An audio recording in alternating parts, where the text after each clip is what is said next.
Específicamente la división de Silvering, que se dedica al tema de extractores de aire o equipos en general de renovación de ambiente, ocupa diferentes instrumentos para cuantificar las variables.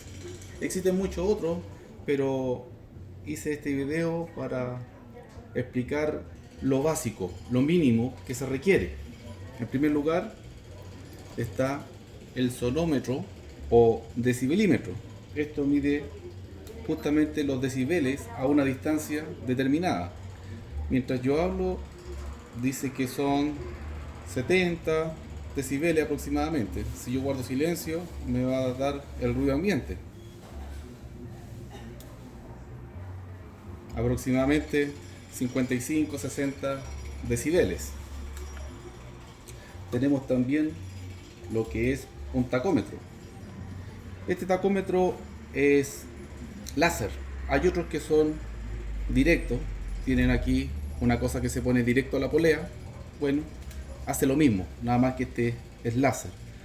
Un trozo de esto se pega en la polea o en el ventilador, en lo que rota. Y esto al pasar, esto es un láser, esto al pasar va a empezar a contar las pasadas por minuto. Y hace el cálculo en virtud de eso, de las revoluciones por minuto del motor, del ventilador, etc.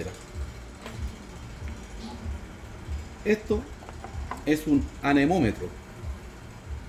Permite medir la velocidad del viento. ¿Y para qué queremos saber la velocidad del viento? Bueno, normalmente no se necesita la velocidad del viento para el tema de extracción, pero sí lo que necesitamos es el caudal.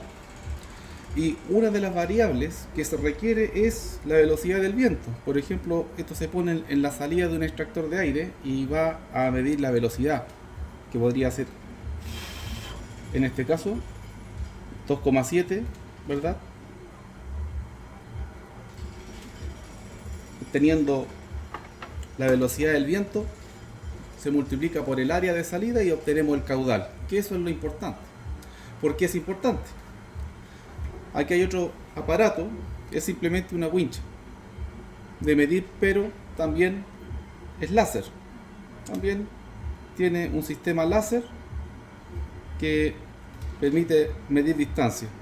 Largo, alto, ancho, se pone así, acostado, y ella misma calcula el área o el volumen. Es muy práctico porque, por ejemplo, un casino o un baño grande o pequeño, por norma, tiene que renovar su ambiente una cantidad determinada de veces. Un estacionamiento de vehículos, etcétera.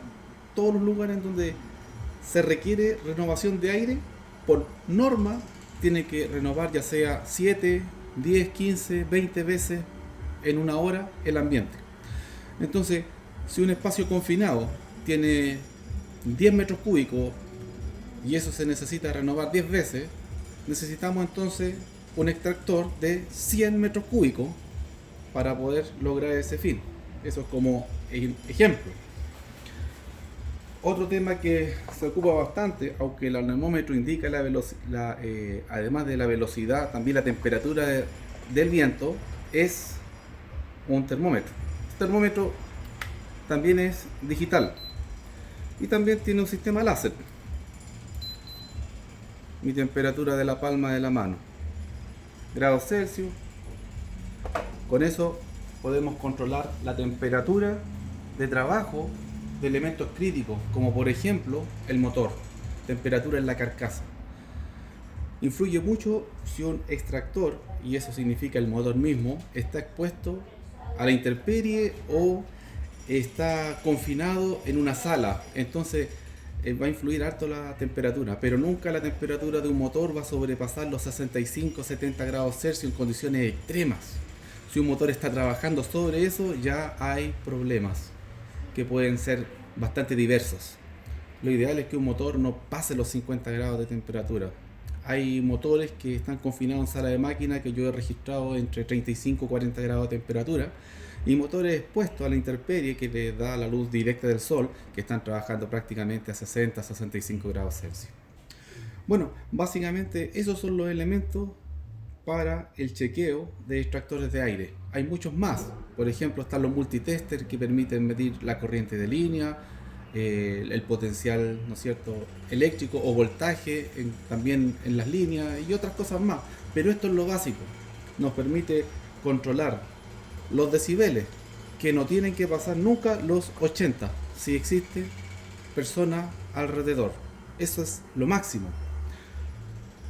Revoluciones de trabajo. Esto es muy bueno porque hay una regla en ventilación para modificar, ya sea aumentar o disminuir el caudal, y eso es directamente proporcional a la curva característica del equipo, que en definitiva está en función de la RPM. Ni hablar de la necesidad de contar con un instrumento para medir la velocidad del aire y así poder calcular el caudal efectivo de extracción. Y así también hay otros instrumentos ya que son más de alguna manera específicos, pero esto es lo básico.